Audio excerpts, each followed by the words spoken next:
Well, thanks for coming.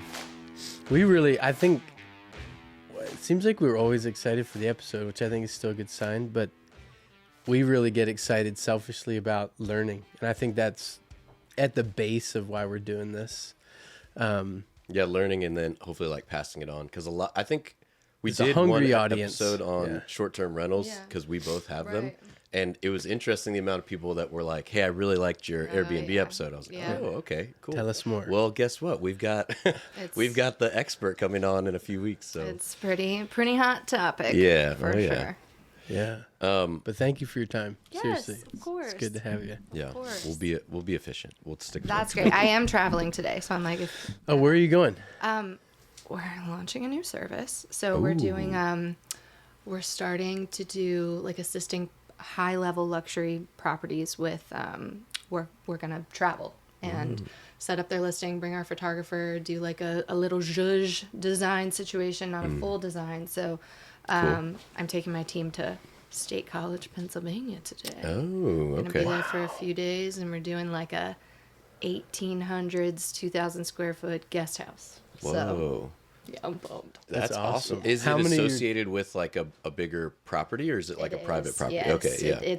It was a trusted property. It's like 20 acres. It's got an Olympic sized pool. Like it's very, very, very rustic. It reminds me of like, I don't know, like a wintergreen property that I've done before. So the bones are really cool. It's going to be just like a lot of home goods and it's a rug, throw, pillow, zhuzh project, and then like That's nice. That's an easy one. Yeah. and then my superpower is my photographer, so she's traveling with me too. Awesome. Yeah, So That's fun. awesome. it's gonna be good. Going outside the state. Will this be the first one outside Virginia? We are not managing it. We're not. I don't do remote management. Okay. We pulled out. That's actually part of our trip to the Georgias next week. Is that we recently sold our Cape Charles property management company. Oh, And okay. so Wow. this is kind of like our treat ourselves trip. Nice. Cool. Yeah. Cool. Yeah, I cool, read cool. that you had that, and I remember thinking, man, that's interesting to have, because that's not a short trip. That's not even just Virginia Beach. That's like you're going over a major bridge, and it's far away. It was Maybe we can get into it. Yeah, If yeah. you're willing to share. sure. Yeah. I'll share anything. Cool. Awesome. Daniel, I wanted to know, how's Baker's Box going?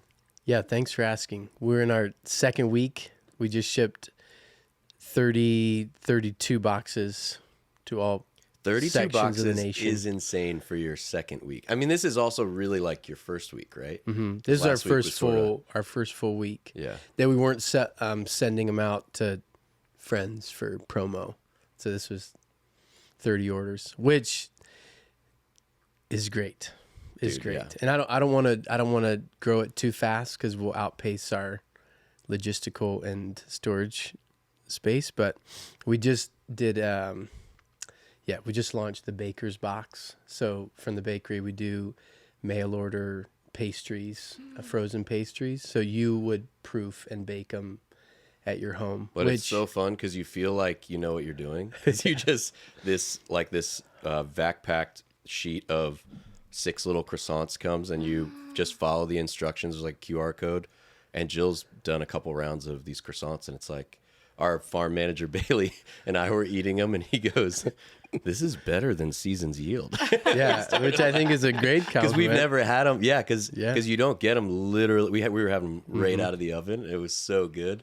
Like a fresh croissant minutes out of the oven is, Noted. yeah. So we're really Gotta check excited it out. about that, and I think we're learning the new e-commerce space is new for us. We've always been, D2C, face to face, and now we're not. So how do we best portray our brand? And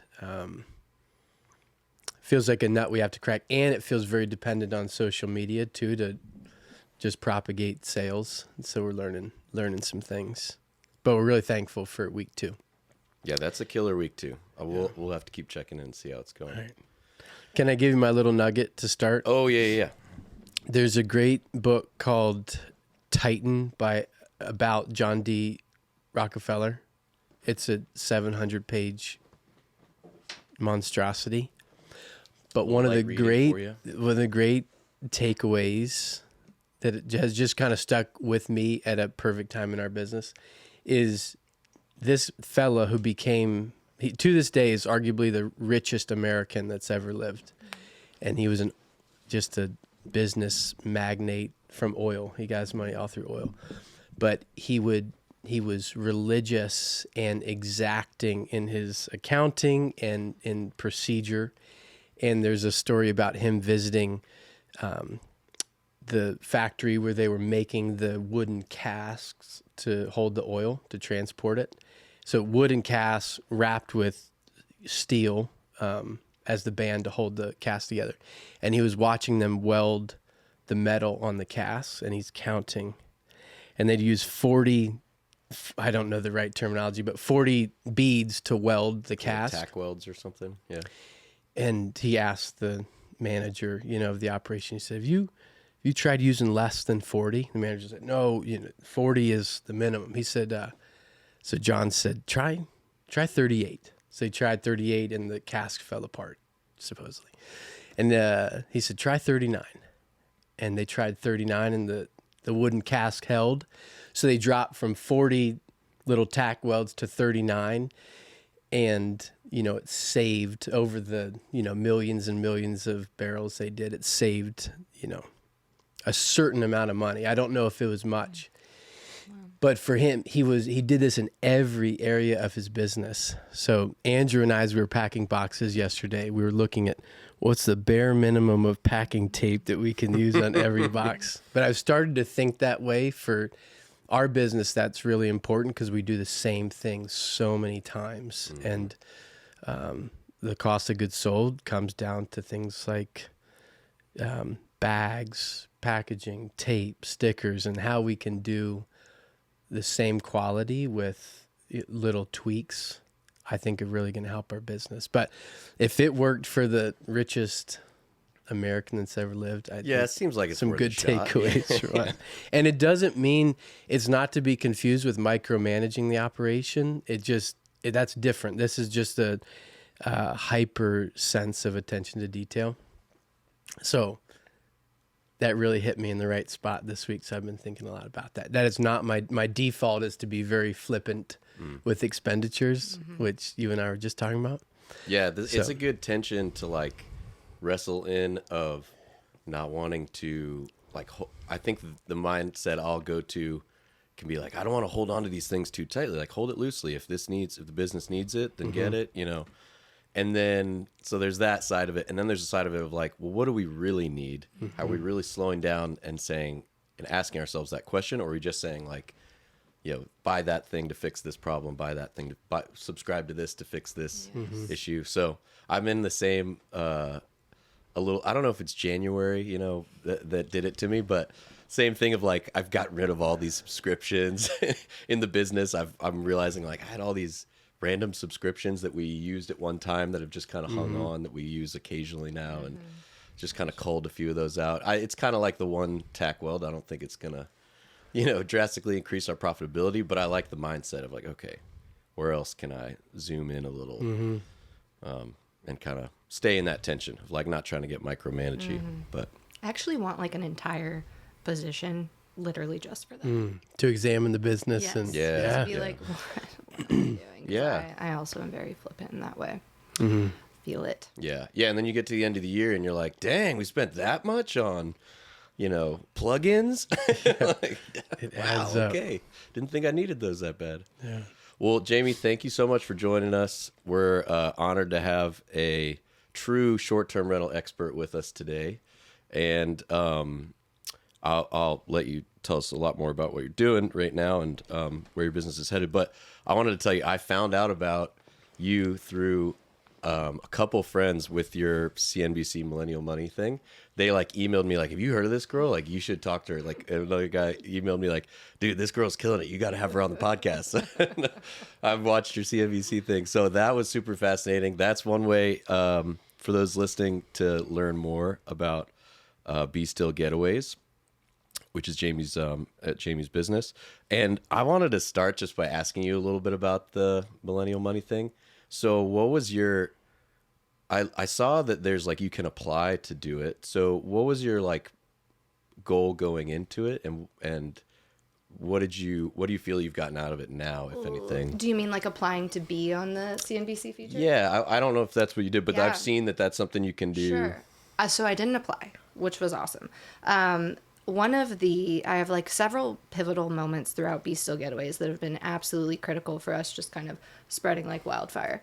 So, and one of them was, you know, when you reach a certain point in property management, it's deciding, okay, like, what am I doing? Am I going to be an Airbnb or am I going to be a vacation rental brand? Mm-hmm. So last year, maybe like a year and a half ago at this point. Yeah, about a year and a half ago. I was like, okay, I don't want to be like an Airbnb business. I want to be a leader in the vacation rental business.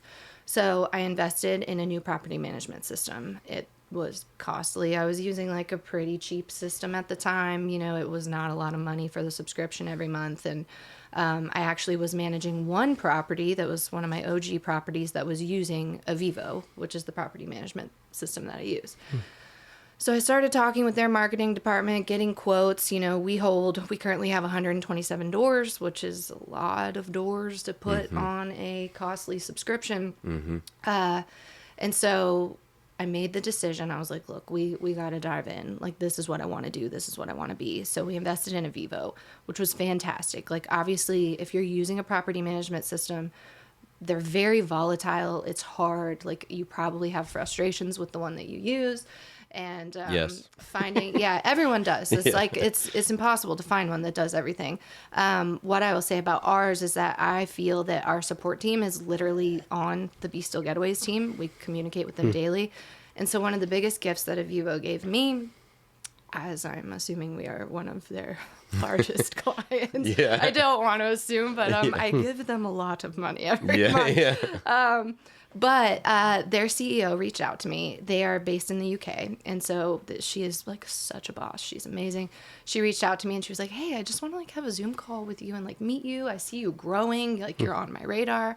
So I met with her and she was like, I'm going to connect you with our VP of PR. And I was like, okay. She was Cool. like, I don't want to like make any promises, but he recently got a host in California into Forbes magazine. And I was like, oh, it's okay. So she connected me with Jimmy immediately. He's based out of New York City. And him and I, that was the first of many meetings that Jimmy and I had. So he was like, hey, want to let you know, I just pitched you to CNBC. They want to talk to you.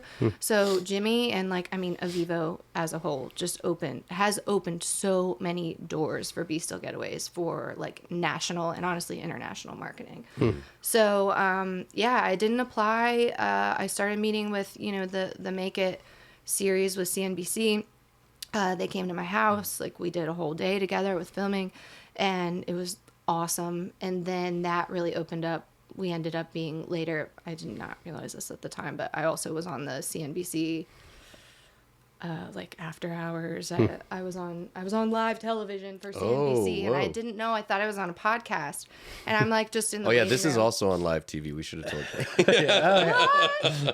Yeah, so I'm like waiting in this Zoom call, and like the producer comes on. He's like, hey Jamie, it's a commercial break right now, just want to like get you all set. And I'm like watching, and like the newscaster is like speaking, and I'm like, what? And then I start to like shake. I'm Oh like, my gosh. and I'm like texting my mom. I'm like, mom, turn on the news, turn on CNBC. So Why would they do that to you? Maybe they thought it'll I- keep her from getting nervous. We'll just spring it on her seconds before. It's part of what I've done just because PR has become, a large part of my job now at this point is like, I'll be frank. I don't always review I'm like, this is something I can talk about. Like, and Off the and cuff. Yeah. off the cuff, like all day long. And so, like I guess I didn't do my due diligence and search exactly what the program was that I was going to be on. And I was like, oh gosh. So that I think is like the most exciting thing that's happened. And Wow. like, it was like watching my email after, like while I was live, it was like, so-and-so has subscribed to your website. So-and-so has subscribed. It was like, we got like 500 subscriptions within like a that's awesome. minute. It was crazy. So, I had no intention of being like, I'm going to apply and be on this. It was very much something that fell in my lap, but has opened a lot of like fantastic doors for Be Still Getaways. So cool. So cool. Yeah. Yeah. It definitely, I guess I don't know exactly when it came out, versus when I got the email from friends, because I don't really like watch the news or anything. Right. So yeah, it's interesting how something like that can be a spark. So did that lead to you getting more properties, or what was is there another side of the business beyond the door management that it helped you grow? Sure, yeah. So, it's funny. I spoke about a lot of things in that interview, but one goal that I have is like I would really like to write a book. Or there are like a lot of avenues that I would like to explore outside of just like pure property management. And then, the flip side of Be Still Getaways is that, my business partner Sydney Robertson and I, we own Carriage House, which is the acquisition side of things for Be Still Getaways. So she does the bulk of our acquisitions. And so basically what that means is she identifies properties and then she sends them to people. And it used to be that I was having to do a lot of the projections, but now Sydney is like all over it. And so, she does the heavy lifting on her side of being like, oh man, there's this like great fixer-upper motel in Afton. I'm going to send it to this investor. Like, this is what we think it can make, blah, blah, blah. And then from there, after it closes, it gets handed to Be Still Getaways and we carry it to the finish line. So that was already pretty popular prior to the CNBC situation, but we've gotten a lot more out-of-state developers getting in touch with Be Still Getaways and Carriage House now as a result, which is cool. And then, naturally, I've gotten 500 emails from different people just being like, we heard you want to write a book. Do you want to work with it? Like, obviously, at a cost. Yeah.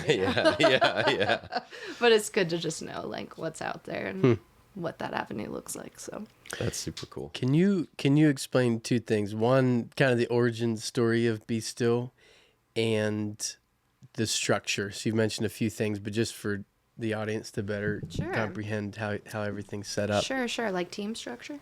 Structure and the Carriage House, kind of delineate Carriage House from Be Still Getaways. Yeah, so I'm from the Shenandoah Valley.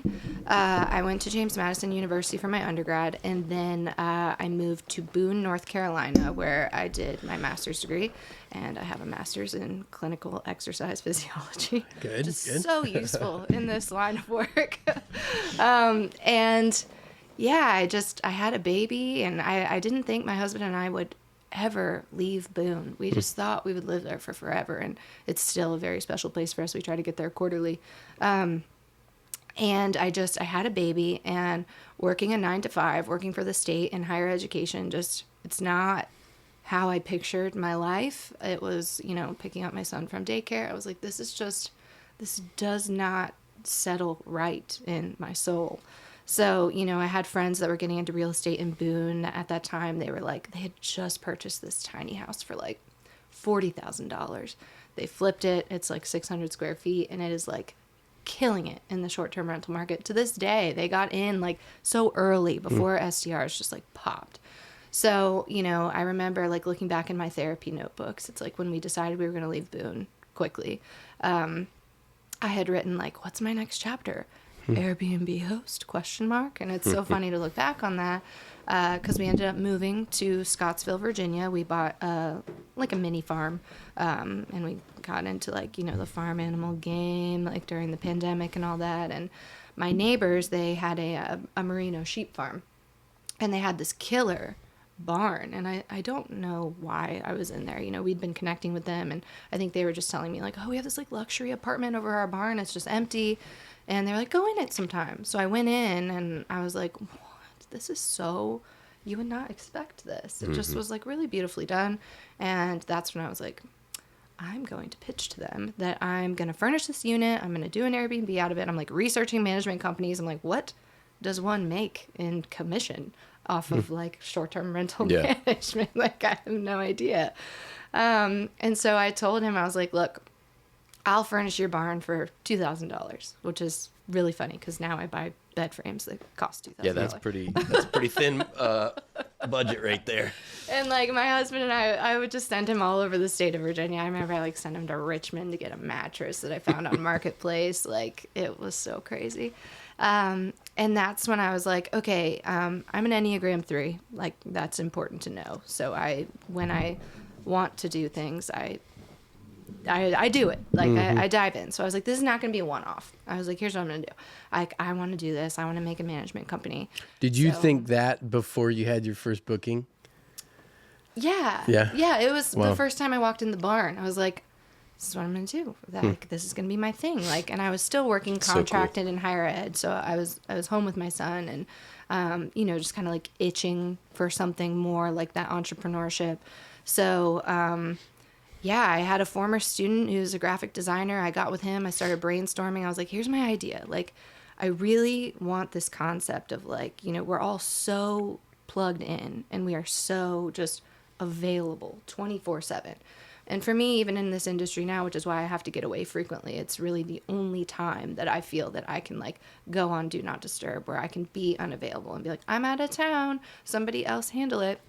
And I was like, and I just want other people to embrace that concept when they're in my spaces. I want it to be, you know, the concept of being still and being present and just being here and soaking up the time with, you know, your family and whoever you're with. And that's kind of where the entire branding of Be Still Getaways was born. And then, you know, I get a lot of questions about like, why like the hand? Like, what's with your logo? And we worked through a lot of different concepts of our design, but I just was like, I want it to just feel really like hand curated. Like everything here was selected just for them. And this whole idea of like handing someone a key, which, you know, is one thing I love about the Georges is, you know, the physical key. And I really wanted that to come through as well. Just like these really organic aspects of our branding. So that's how Be Still Getaways was born. I'm carrying the same website and the same logo that I did, you know, when I first created the company 3.5 years ago, almost 4 years ago. So Be Still Getaways is the management and design aspect of, you know, short-term rentals. This is where an investor comes in or a property owner comes in at the ground level and is like, hey, I have this unit. It is unfinished. Are you scared about this? And we're like, no, this is great. Hand it to me like this. We have the contractors, we have the people. This is our design. This is what we envision. Here's what it costs. Are you in? And they're like, yes, I just don't want to be involved. So what we do is a really hands-off experience for our property owners, intentionally so, for us to do what we need to do. That's kind of what it needs to look like. So Yeah, that makes sense. yeah, so from there, it was probably like maybe into year one of business, Sydney contacted me from Loring Woodruff Real Estate in Charlottesville, and she was like, who are you? She's like, I feel like I need to We need to know each you. And I was like, okay, let's do it.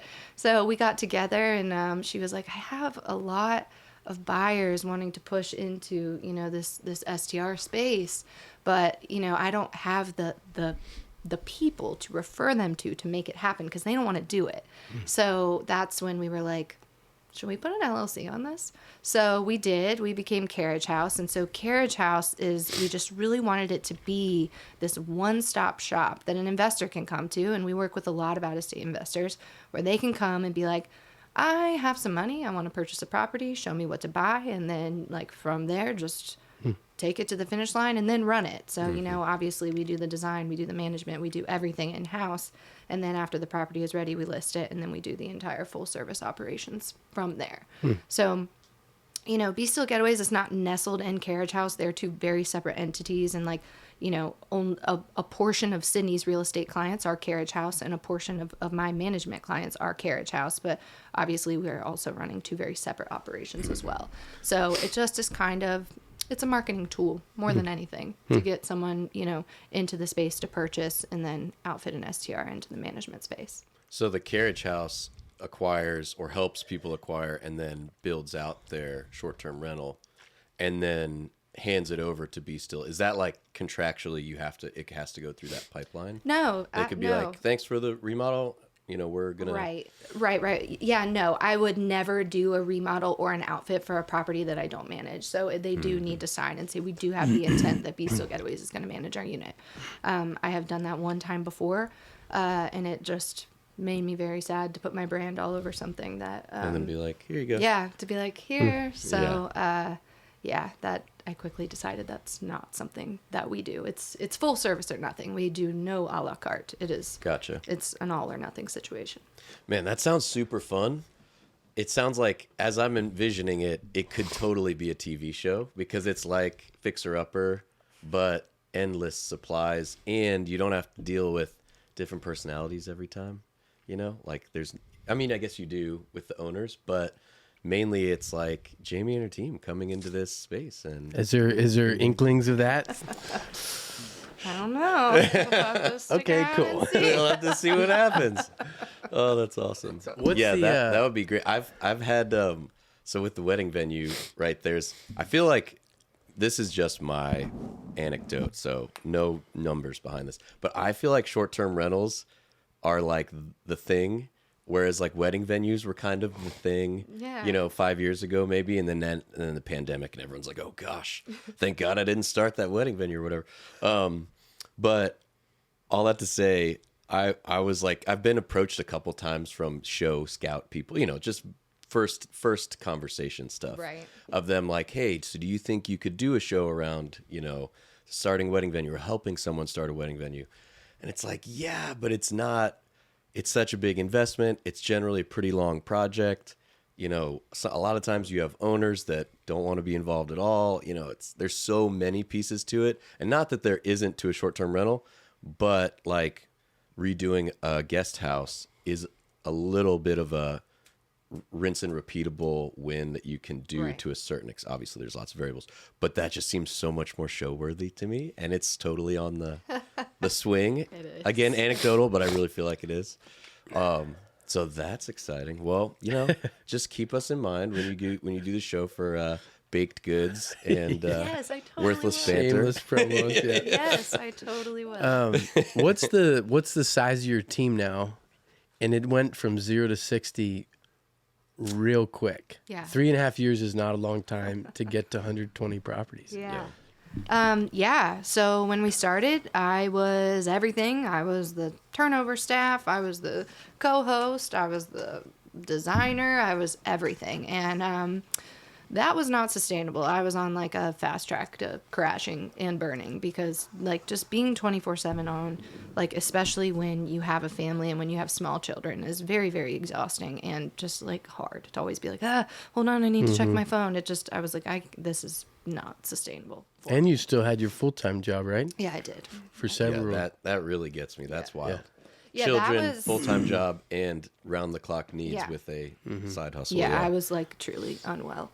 So like all of that, and I felt like I had an alter ego when I was in my higher ed job working at UVA. I was like, everyone would always say to me, they were like, do your supervisors know that you have a literal entire empire outside of your job? I was like, no, I would never like Don't tell them. disclose that. But it was funny because, the second that I left UVA, I have a friend that's in a doctoral program there, and they send out like a news thing every morning, and the CNBC article is like the first thing on the UVA page. And I was like, well, I know Discovered. now. Yeah, that's right.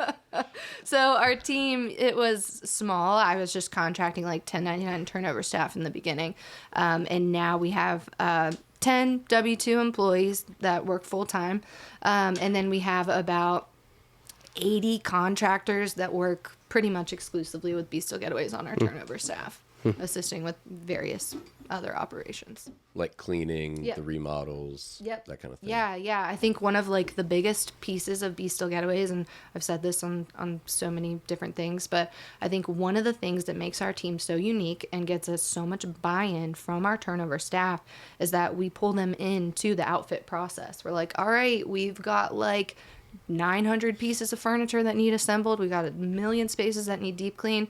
We're scheduling like 10 people for the next 2 weeks to come in and just like be in the project, like help us get it ready. And that just instills so much buy-in with our team to be like, wow, we were a part of this. Like, I put that bed together. Like, they love it. And it's exciting. It is truly exciting to watch a space unfold. Like, Yeah. I mean, it's the best part of this industry. Yeah. So, that's always been really important to me, is like our turnover staff and the operations aspect of Still Getaways is truly the heartbeat of this industry. I mean, we're only as good as like our worst clean. Could you talk about I'm just curious about transitions, because and a lot of the audiences too, we have a lot of entrepreneurs who have seed ideas and it just doesn't have a lot of runway to it. And hey, when do we make the jump? Yeah, or And folks that are in that place that you were just describing, where they're doing their full doing time both. thing, they're doing their part time thing, and it's enough that they could leave, but they're like, oh, do I leave the safety net of? Sure. Yeah. I mean, there's always going to be a risk. I feel it. Like, I feel that creep sometimes. It's like running payroll is always a big trigger for me where I'm like, so many people's livelihoods are in my hands. And I'm like, what if it all just went away? What if this happened? What if an ordinance changed? What if, and like, I definitely have that creep. I think every entrepreneur probably does sometimes. And just being like, what am I doing? What, like, wow. Especially now, like, my husband also is a salaried employee of Still Getaways now. And I'm like, literally every egg we have is in the Still Getaways basket. And that is very exciting and thrilling. And it makes me very proud. But like, just knowing that if you're an entrepreneur, like, it's a risk, and there are many risks that you are going to have to take, and they should be calculated, and it should be like a smart move that you're making. But like, it's never going to feel really good. Like, I am going to like jump out of this thing that's very safe and consistent to be full-time in the thing that I created, that I just hope keeps growing so that I can keep getting paid. Do you think So- you'll ever lose that sense of concern? Is there a certain size, or do you think that'll always linger? I think it's hard. Like, I think this space is hard. And I think thinking about what we were talking about earlier and just being like, where am I spending money? How can I be saving money? But just knowing like this operation, short-term rentals in general, takes so many people to be successful. And I think that's the part where a lot of hosts who are wanting to scale in this industry get caught up on. They're like, I am burnt out. I am doing everything. I'm working 24/7, and I just don't have enough money to hire more people. And it's like, truly, how you make money in this industry is scaling. Either, you know, you have very luxury rentals, but if you're sitting here on, you know, 30 rentals that are making $99 a night, that's a hard space to be able to scale in, to be like, and we need to salary 2 more employees at $60,000 a year or whatever, you know. It's challenging. So for me, my team is always like, do you think we'll ever be in a space where we're just like managing our properties and like we're not onboarding? I'm like, no, never, because this is such an ebb and flow industry. Like, one thing that I know for certain is that nothing is permanent. Just because I have, you know, 10 boutique inn contracts right now, in 1 year when our contracts expire, I could have 0. Like, it's just, there is no sense of permanency, and that is okay. That is exciting. I am okay with that. We are very good at boutique inns, and, you know, I feel confident in our skill and our expertise in that area.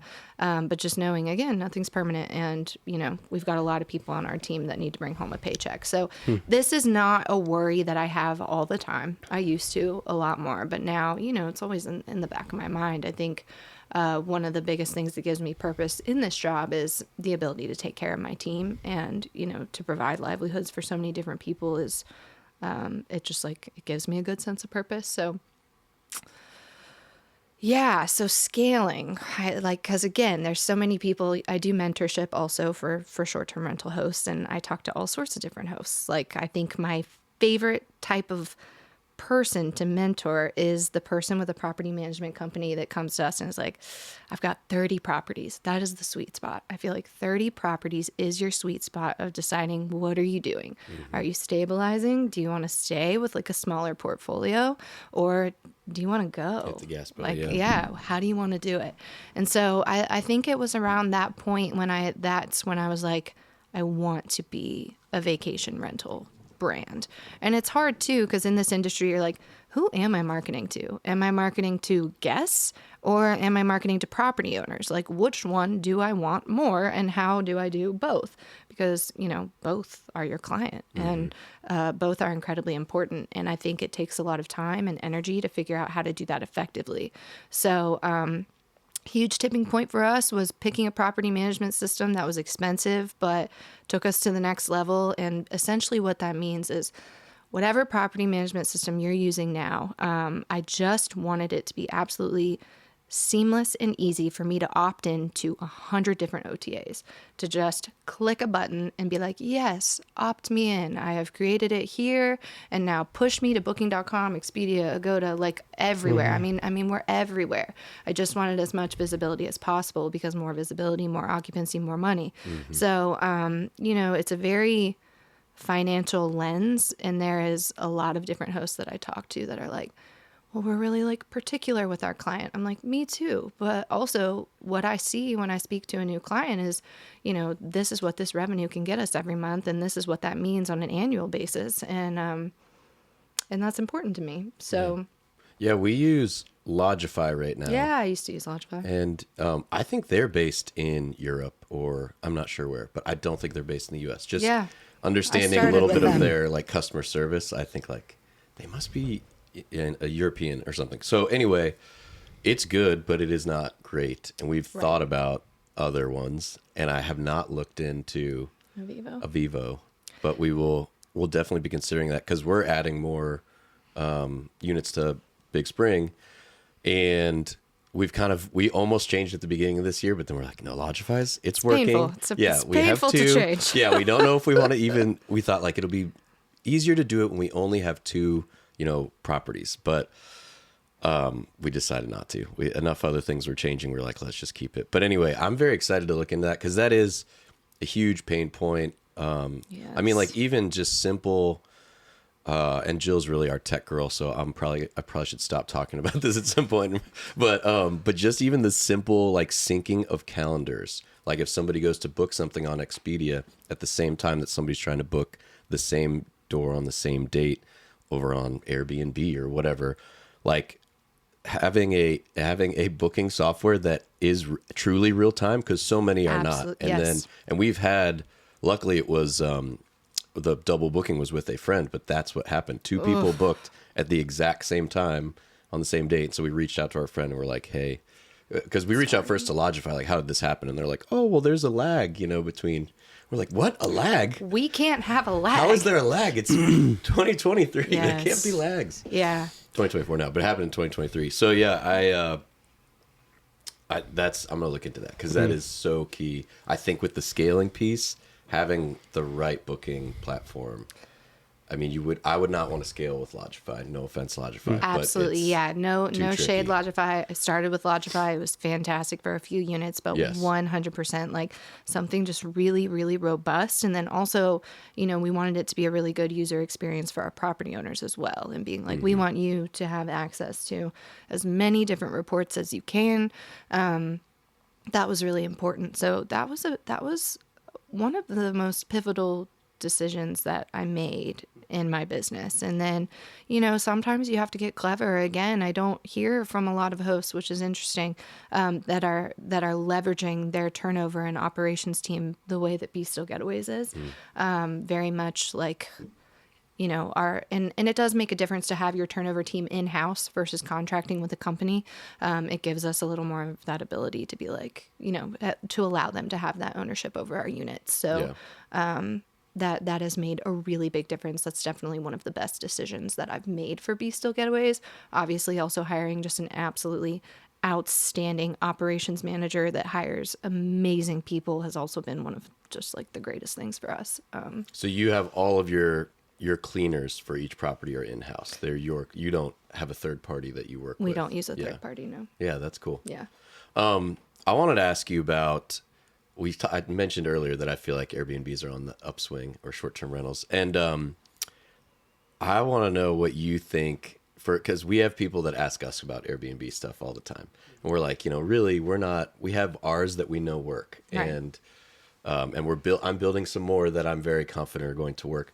I'm curious, with the range of properties you have, where do you feel like there's an opportunity right now, or what is like exciting to you in terms of the types of properties out there in the short-term rental? Because you could there's like we have a house that's a kind of standard farmhouse that sleeps 10 guests. There's 4 bedrooms. You know, it's a big house.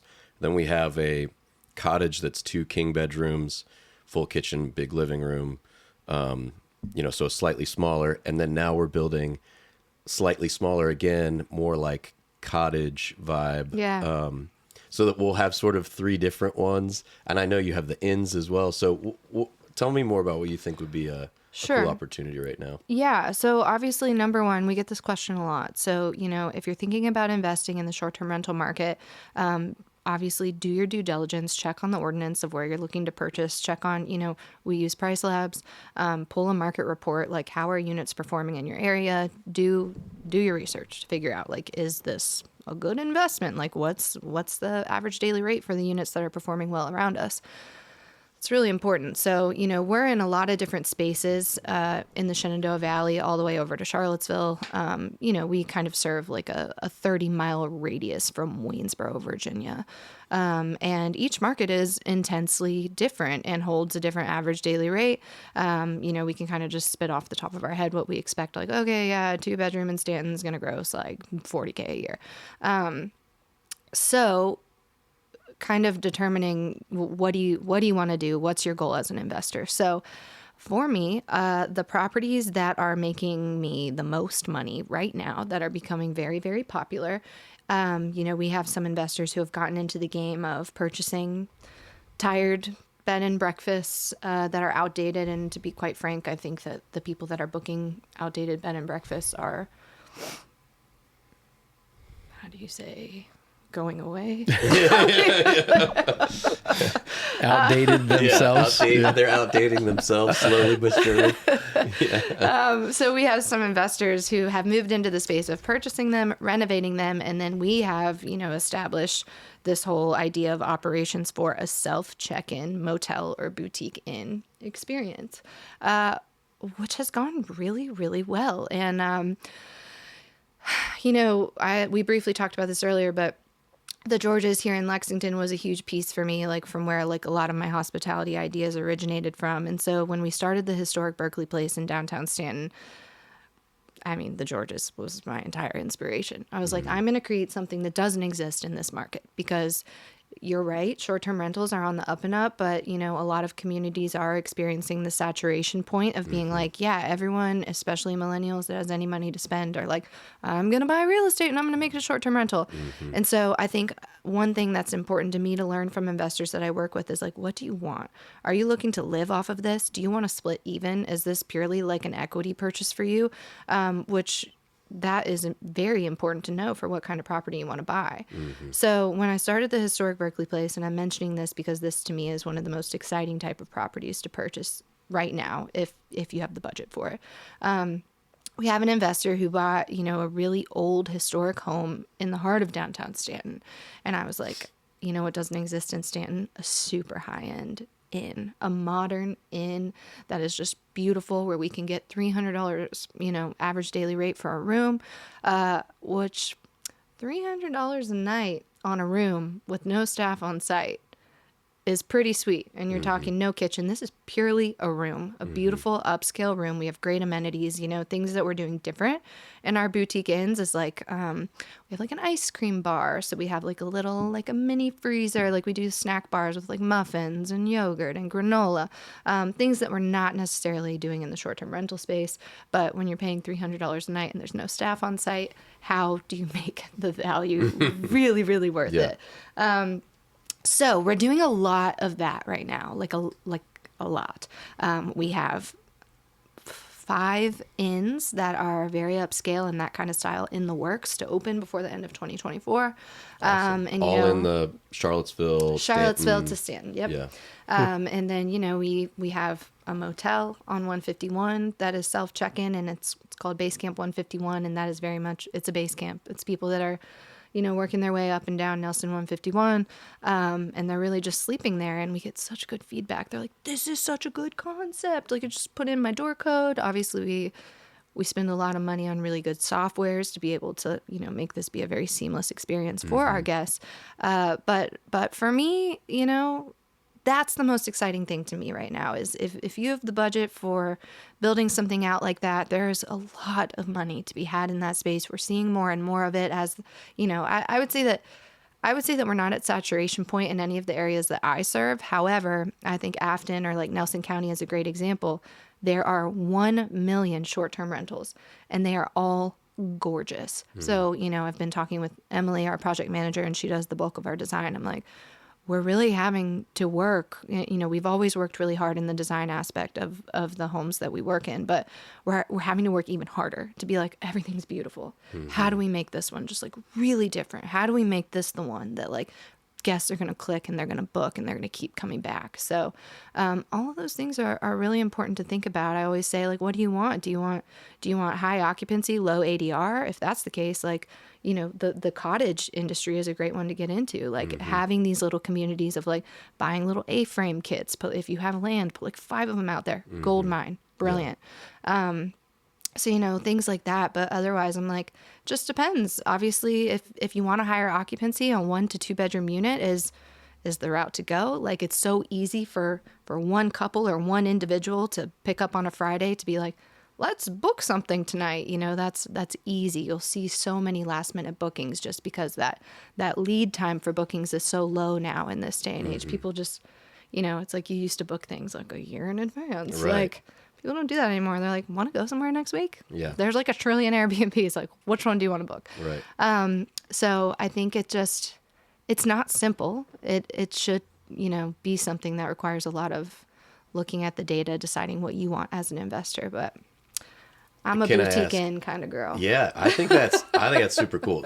It also makes me think, opportunity wise, like building is so expensive right now. I mean, Yes. we're in Yes. that, and have been for several years. So it's interesting to think about the existing structures that you're talking about, like an old motel that needs that could be this like super cool retro vibes, but like Yes. modern, that would be Oh my that would be so gosh. fun. And there's so many of those kind of places that maybe an old couple owns that needs to retire, maybe family inherited, and they're like, what are we going to do with that? The old motel. I know just driving from here to where we cut down our Christmas tree up on the Blue Ridge Parkway, there's like they're rough, but 2 motels that could be, Jill and I have talked about it. We drive by and we're like, that could be so cool if you just leaned into like neon sign, Yes. retro, like Yes. Austin vibes Oh my gosh, or something. chills.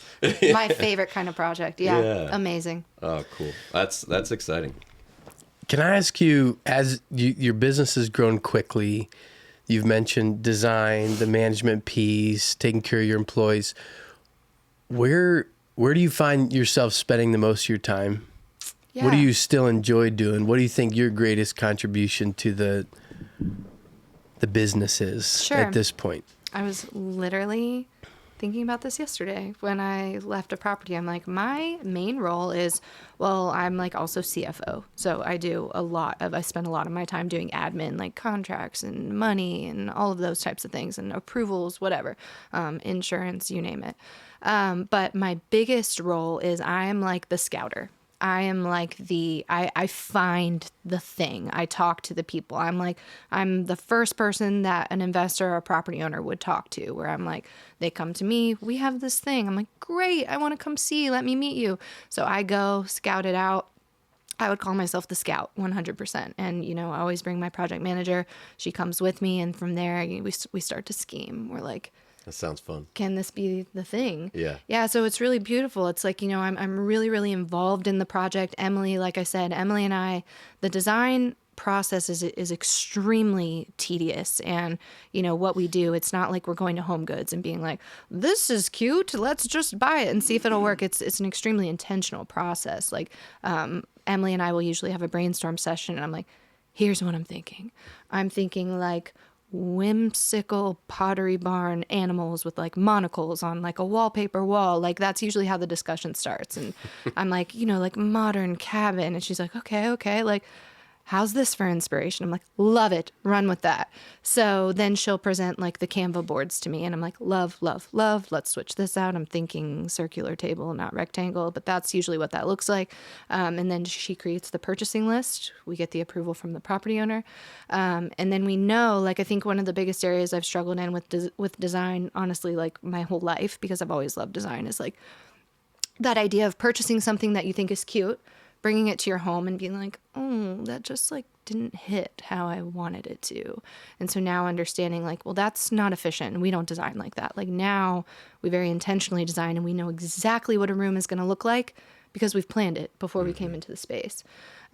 So, you know, that's been really, really important for our process. So Do y'all use a certain like app for that? we just use Canva. Okay. Yeah, and we pay for it's a subscription. We Yeah. pay for it.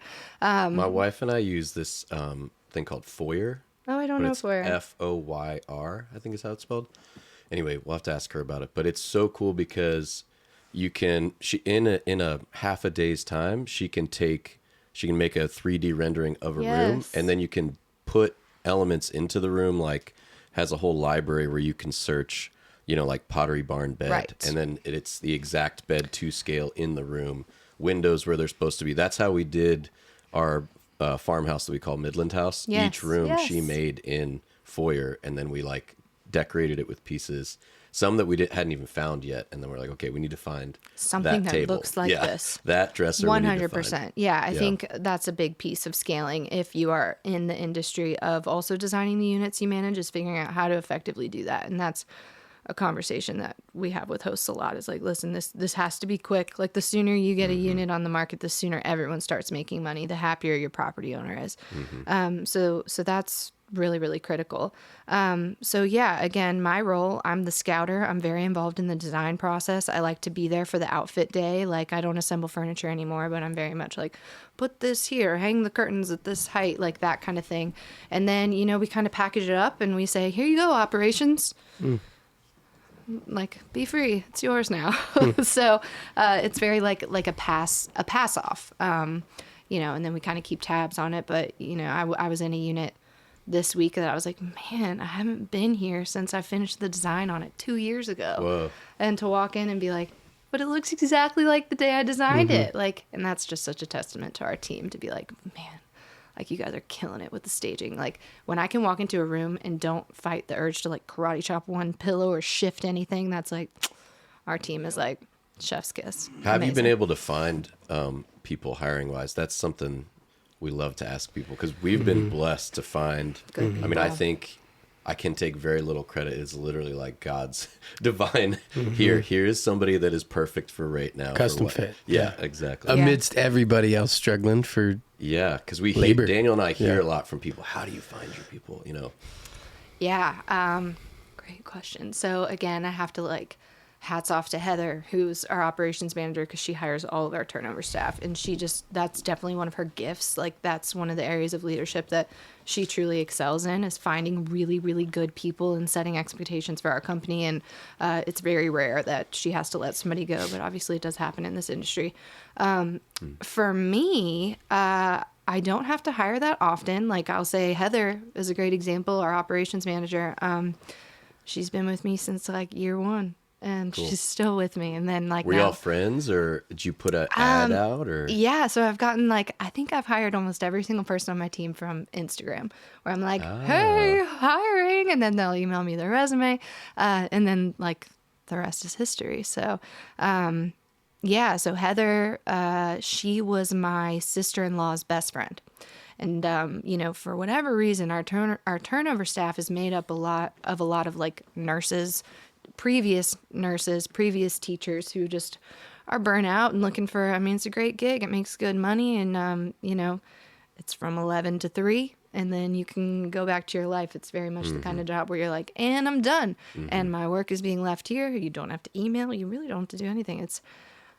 It's a pretty beautiful job. So Question just thought of with when Yeah. you mentioned 11 to 3.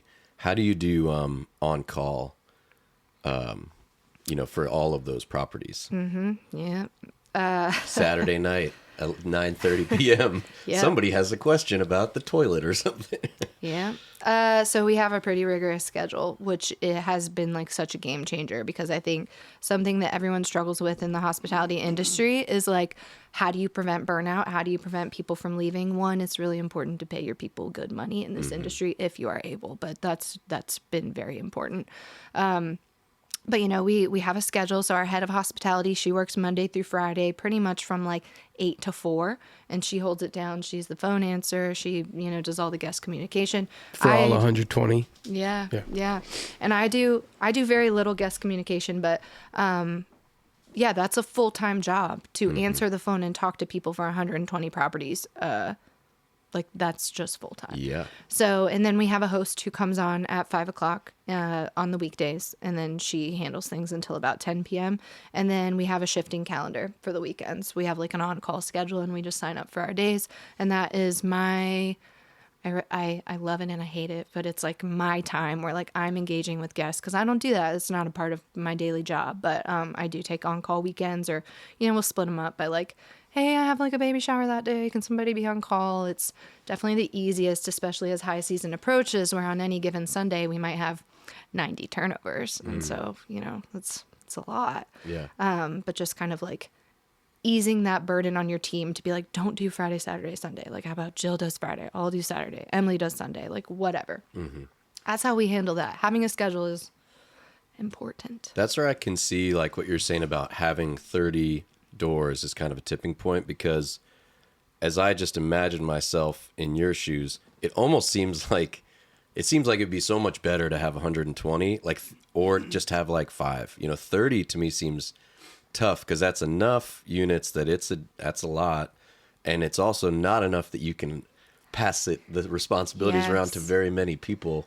So I can see how that's like, either are you going to keep doing this, like hit the gas, or do you want to scale back to maybe your 10 best or something? Exactly.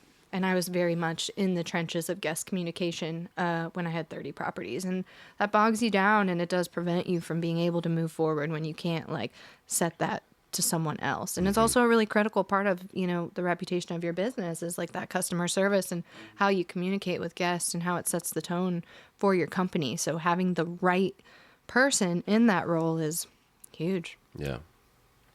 Daniel, do you have a question? I was curious about average booking rate, and if you've had to, I'm not sure how it's structurally, but have you had to offload properties? What's a reasonable booking rate for the Valley? Sure, like occupancy. Occupancy, yeah. Or like price. Monthly occupancy rate. Sure. I never want to overpromise anything to a property owner, so I pretty much run every single number as a 40% annual occupancy. I'm like, run your performa at 40% annual occupancy, with the knowledge and the hope that like, it'll be higher. You overperform, and it's better. In terms of average daily rate, like, oh my gosh, it just varies on what you're talking about. But, I'll share with you that it's very easy with like an inn or a motel in the Valley and along Afton to, we almost grossed $300,000 on some of our properties for the 2023 year, which is fantastic if you consider like 7-bedroom house or 7-bedroom inn, where it's like, and now we're doing every single room separately. Now we have 7 individual rooms versus like, here's a 7-bedroom house for $500 a night or whatever. Yeah. So I wanted to ask you about this, because this is something I wrestle with. As you've built your business and you're thinking about, say, the next few years, maybe the next 5 years, we'll say, I have friends that have built these great businesses, and they're very, and they sell them, right? And they're very sellable. I have not built a business that I envision ever selling. And it's interesting, I guess, for me thinking about, because we have the farm, we've got the venue, we've got short-term rentals, we've got the neighborhood we built across the road, which, so we've got all these things that are just here that we're not going anywhere, kind of thing. But then I have one friend, his family started a paving company in New Jersey, and they still own it to this day. And like my friend's a few years younger than me. He's like in his early 30s. He's on the board. His brother's on the board.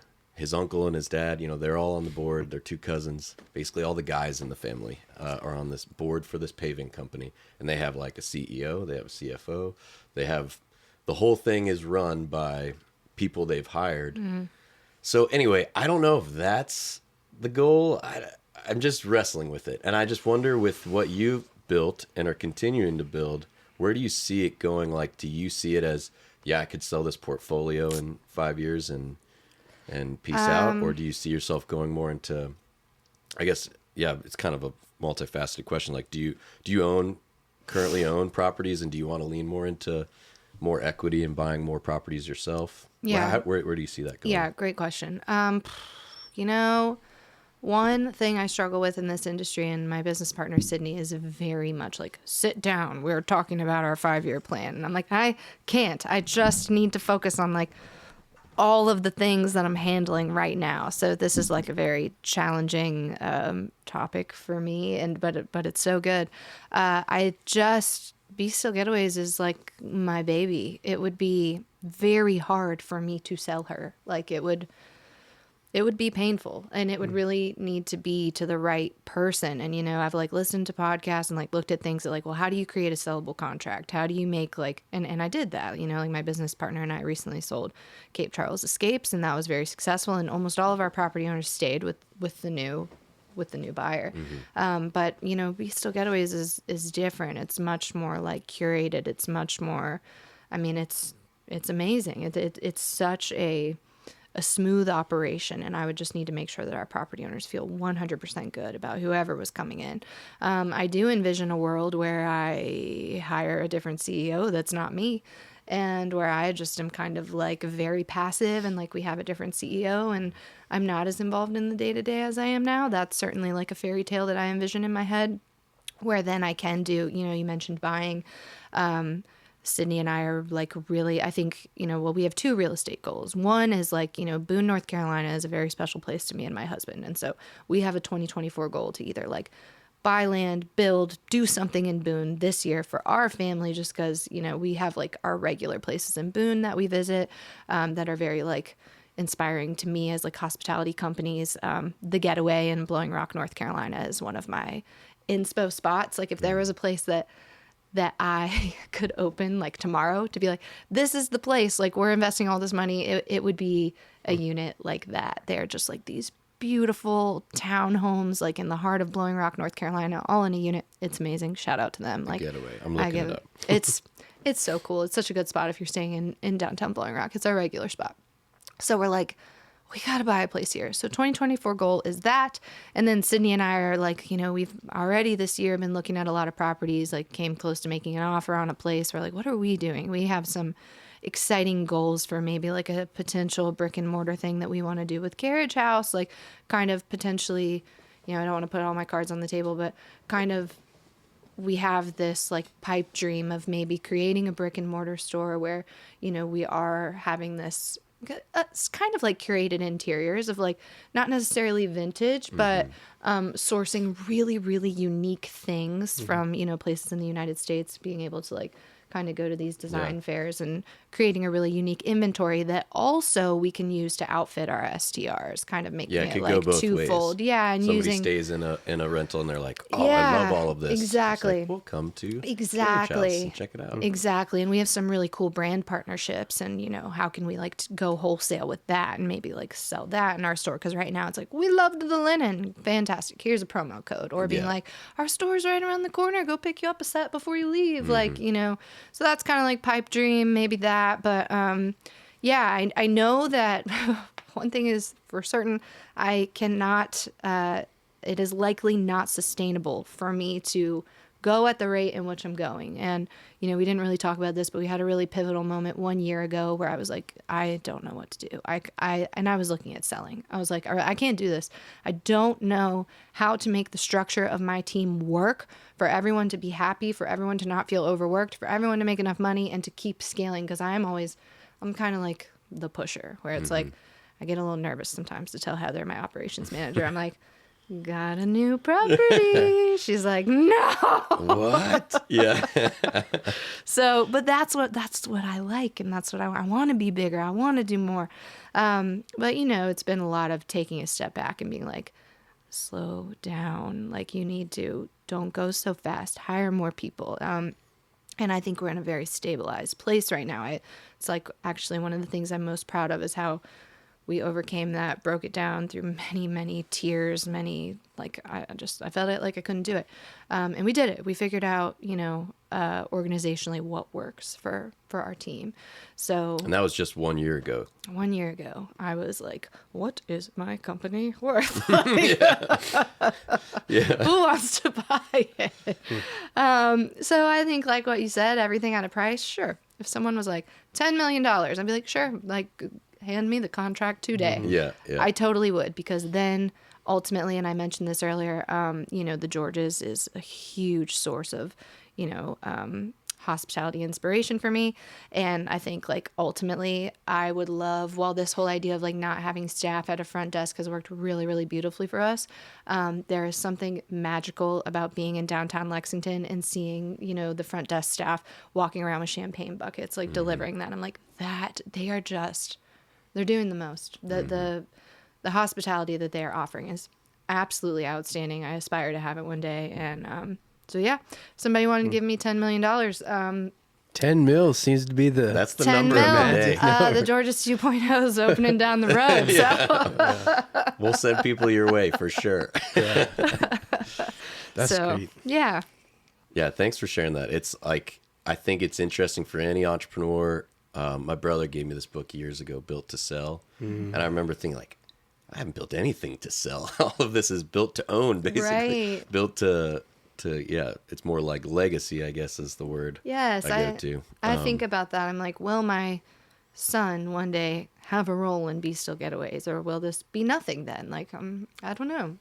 I don't know. It's an interesting thing to think about. Yeah. I think it's also processing. okay not to know too. There Yeah. seems to be Yes. a pressure to, like, what is it? Yeah. What's the 5 year? It's I like, don't know. hey, we didn't know that this was going to be like this when we started 4 years ago. I can say the same. You could say the same. And so it feels more adventuresome when you don't know. Yeah. Yeah, and it's not an uncommon answer, because we've asked several other guests about this kind of thing.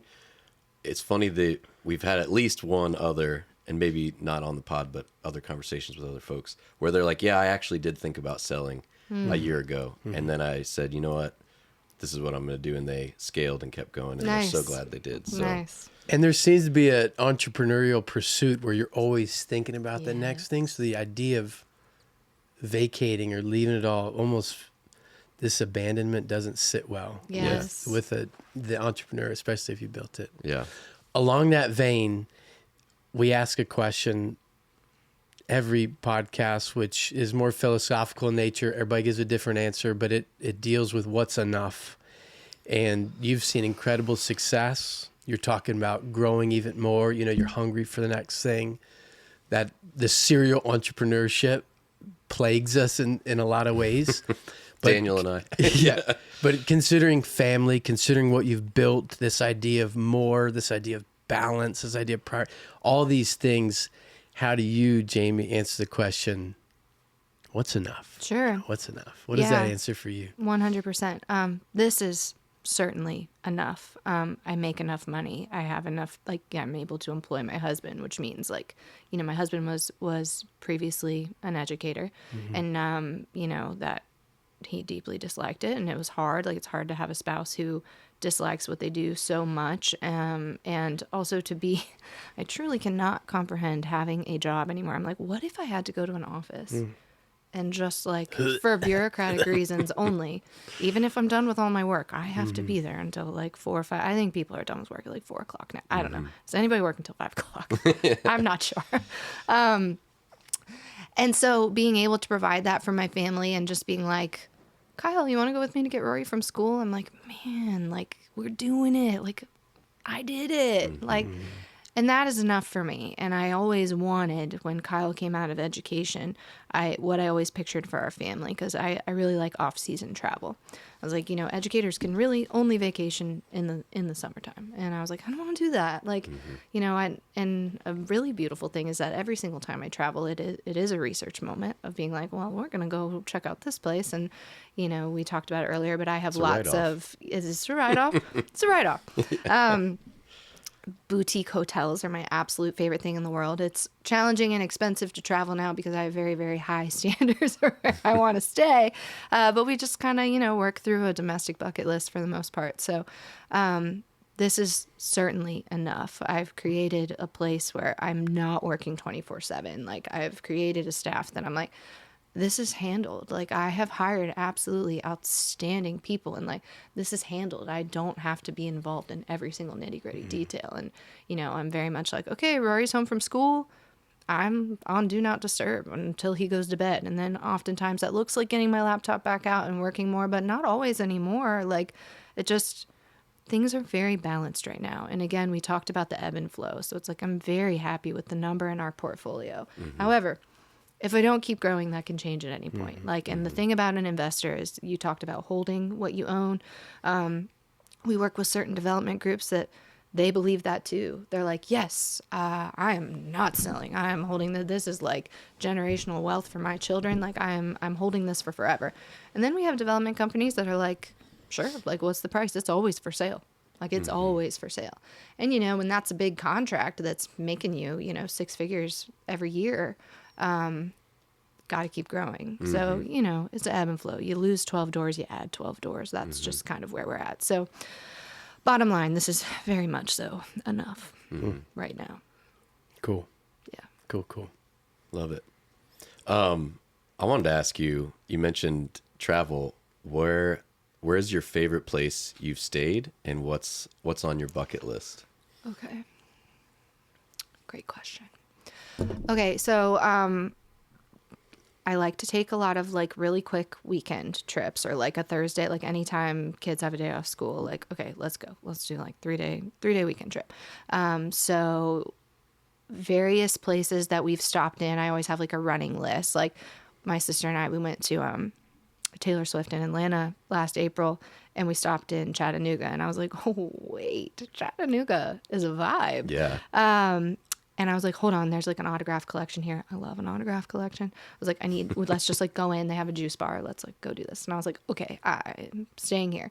So, you know, I think I mentioned like off-season travel. So we booked a trip to, we're going to Santa Rosa, which I've never been to, like 30A in Florida. I haven't done 30A before. I was literally going to say our favorite off-season travel is 30A. Yes! I've never been in the Everyone summer, says but I've just that. heard like, oh, it's a nightmare in the summer I've because heard that too. traffic and everything. But off-season, it's like, it's so much cheaper what I and hear. weather's good. And, Yeah. Yeah. So we're going the end of April Nice. to like the early May, and I was like, okay, like, we're gonna drive because I want to go to Chattanooga for a couple days and stay at this the Edmonds, fun. the autograph collection. Yeah. So it's a lot of places like that, like boutique hotels. I also like, you know, obviously I'm a huge Instagram scroller, but I'm also like, Airbnb is just such a good job marketing all those like really unique stays now. I'm just favoriting those, and I'm always pitching something to my family like, how about this? Like, let's go here. So, yeah, the Georges, I think hospitality wise, I think the Georges is one of my absolute favorite full service packages that I've ever booked, in terms of like, I just think they are doing such an amazing job with their portfolio now, and like moving into the event sector as well. But like the breakfast, like having a chef experience for breakfast. I mean, shout out to Bill when he was at Taps, like everything about the Bill is the Jordan. man. Bill is the man. I know. I'm so excited to go try out Hardin soon. But Yeah. yeah, I mean, truly, I just think the Georges is such an outstanding gem right here, so close to where we live, which is Yeah. also like, I'm traveling 30 minutes away. We should get Ann Parker on the podcast. Yes. She'd be a good, You're my hero, Anne. yeah, she'd be a good guest. So She would be. yeah, you know, and lots of bucket list things like, you know, my husband's a huge Liverpool fan, so we're like, okay, when Rory's like 7, that's when we're gonna do like our big like Liverpool voyage. Oh, cool. So, you know, things If you like go that. to England, if you haven't been before, but if you go to England, I highly recommend the Cotswolds. It's Okay. right outside of London. It's this series of towns, but they are absolutely beautiful. They were all built when industrialization was just happening, and these are like the farming communities that were within reach of London, where the wool mills would be. Cool. And so these sheep farmers and little towns like blew up and were wealthy, you know, for the first times. And so you just get these my wife Jill describes it as unfathomably quaint towns that are Ooh, just we like so. that. You look at, you're like, is this real? Is this a Like stage setup? storybook. Yeah, it's Oh, I so. love that. It's like where the Love holiday it. was filmed. You Yes. know that? Yeah. Yes. Anyway, definitely check out the Cotswolds if you're in England. Noted. Cool. Love it. Daniel, did you have? You I've gave me exhausted my. No, I mean, I have a lot of ankle biters, but no, I have learned so much. Yeah, this has been great. I think this is a perfect, since we had that episode that was like kind of introducing how we do short-term rentals. This is a great sort of like, if you enjoyed that episode, you need to listen to this one because this puts a lot more, I think, meat on the bones. And, Or just jump to this one. Yeah, Time is of the essence. right. Yeah. You'll get some really good stuff from it. Yeah. Well, we definitely are grateful for your time. I've learned a lot too, and yeah, we hope to have you back on again someday. Maybe Yeah. after you've launched the next empire. The next empire. Thank you guys for having me. Where can people find you, and what's shameless promo for you? Sure. You can find me at bestillgetaways.com, or you can follow us on Instagram at bestillgetaways. Awesome. Thanks, Jamie. Yeah, Thanks so thank much. you.